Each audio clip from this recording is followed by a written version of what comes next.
मध्य प्रदेश के इतिहास में पहली बार बालाघाट जिले में खासकर ताम्रनगरी मलाजखंड में पेशा अधिनियम को लेकर, फॉरेस्ट राइट्स एक्ट को लेकर और आदिवासियों के अधिकारों को लेकर एक राष्ट्रीय स्तर की कार्यशाला का आयोजन किया गया है।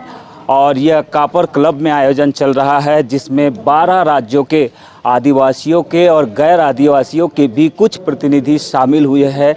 जो लगातार आज पहला दिन है इस सत्र का, कार्यशाला का, जिसमें वे प्रशिक्षण के माध्यम से लोगों को आदिवासियों के अधिकारों का महत्व समझा रहे हैं। इस कार्यशाला में डिंडोरी के विधायक ओमकार मरकाम जी भी पहुंचे हैं, जो कि पूर्व में मंत्री रहे हैं। बताएंगे, आपने काफ़ी अच्छा उद्बोधन किया, लोगों को प्रशिक्षित किया है। ये कार्यशाला का उद्देश्य क्या है, इसके माध्यम से क्या कुछ प्राप्त करना चाहता है आदिवासी? ये कार्यशाला का उद्देश्य बहुत स्पष्ट है। दुनिया में जिस तरह से वायु में चुनौती आ रहा है, जल की संकट बढ़ रहा है और जिस तरह से हमारे मानव जीवन संकट में जा रहा है, उस जीवन को सुरक्षित रखने के लिए अगर हम प्रयास ढूंढते हैं तो हमें हमारी जो जीवन पद्धति है, आदिवासियों का जीवन जीने की जो तरीका है, वही उसका सबसे बड़ा हमें एक ऐसा उदाहरण मिलता है जिससे हम लोगों को बचा सकते हैं। आज पेशा वन का अधिकार का सिर्फ ये आशय नहीं है कि उसका सिर्फ हम अधिकार लेना चाहते हैं, उसके मूल्यों को समझने की प्रयास कीजिए। आज मानव जीवन सुरक्षित तब रहेगा जब हमारा हवा सुरक्षित रहेगा, हमारा जल सुरक्षित रहेगा, हमारा भोजन सुरक्षित रहेगा।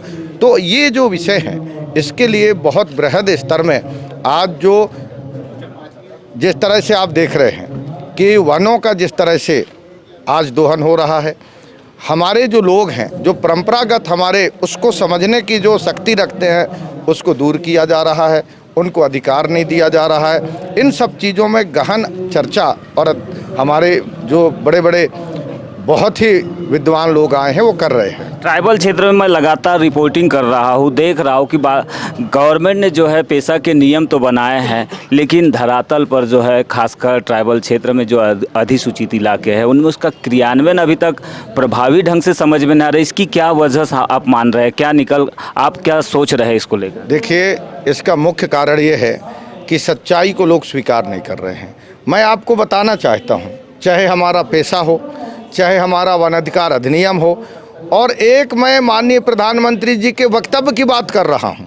प्रधानमंत्री जी ने एक वक्तव्य दिया था कि 2022 तक एक भी व्यक्ति का मकान कच्चा नहीं होगा।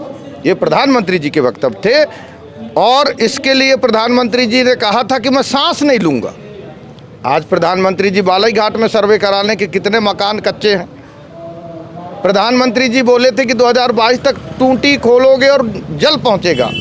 कहां पहुंच रहा है प्रधानमंत्री जी खुद देख लें। प्रधानमंत्री जी ने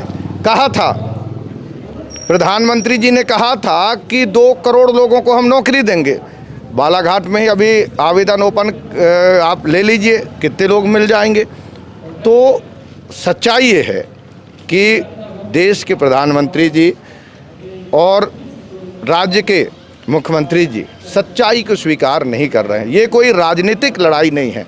मेरे शब्द को अभी जरूर राजनीतिक रूप से परिभाषित कर देंगे, पर ये राजनीतिक शब्द नहीं है, सच्चाई के शब्द है कि चाहे वन अधिकार अधिनियम हो, पेशा हो, कोई भी हो, धरातल में नहीं पाए जा रहे हैं। ये सच्चाई है। सच्चाई तो है, लेकिन हम ये भी देख रहे हैं, मैं राजनीतिक टिप्पणी जरूर लूँगा आपसे। पीएम जनमन मिशन के माध्यम से जनजातीय आदिवासी महान्याय अभियान की शुरुआत की गई है।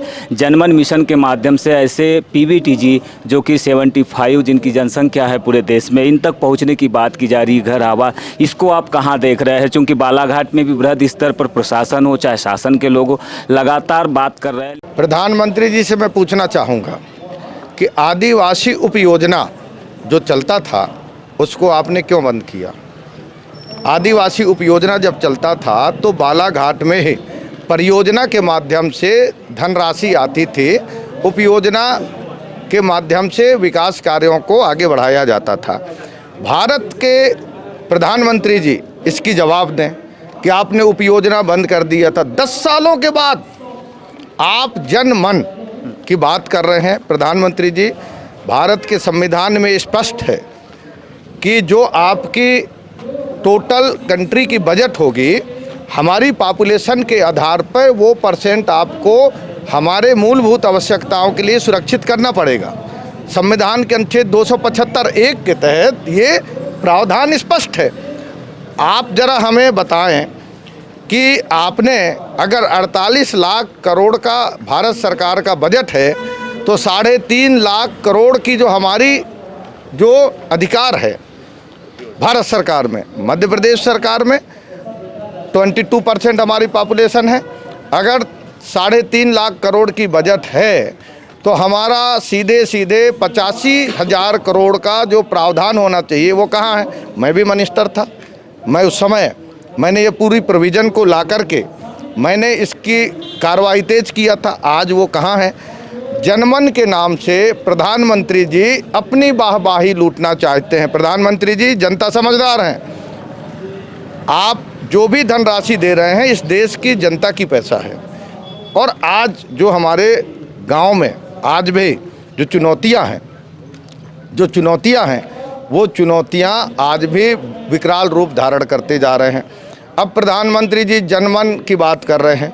प्रधानमंत्री जी से हमारा अनुरोध है कि आप इस देश के संसद से संसदीय दल को भेजिए, सभी दल के लोगों को भेजिए, सच्चाई को देखें और जो मूलभूत आवश्यकता है उसके लिए आप एक बृहद कार्य योजना बना करके काम करें। जनमन में कुछ तस्वीर बदली है, उसको भी स्वीकार करेंगे आप?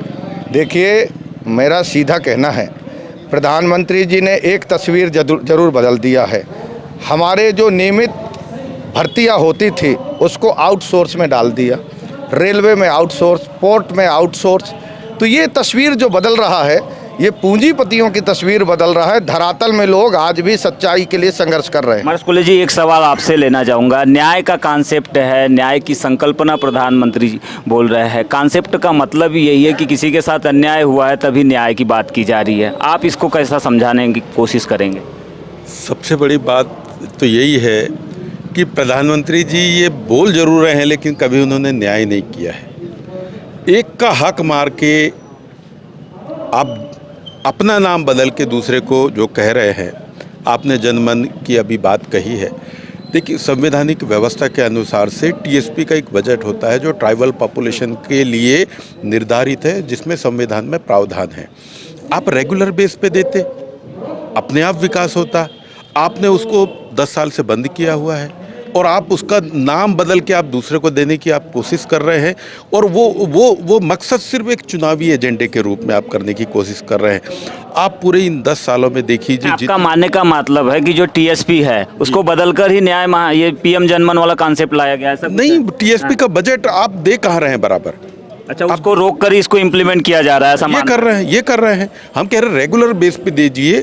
रेगुलर बेस पे उस बजट का उपयोग ट्राइबल एरिया के लिए होगा, तो निश्चित रूप से हम एरिया की बात कर रहे हैं। आप यहाँ भी आप पैसा में भी देखेंगे तो ये एक ट्राइबल की बात नहीं है, एक ट्राइबल क्षेत्र की बात है, जिसमें ट्राइबल भी हैं और नॉन ट्राइबल भी हैं, जिनके क्षेत्र का विकास होगा। हम बात वही तो कह रहे हैं कि शायद हम जो बात कह रहे हैं वो कोई समझ नहीं पा रहा है।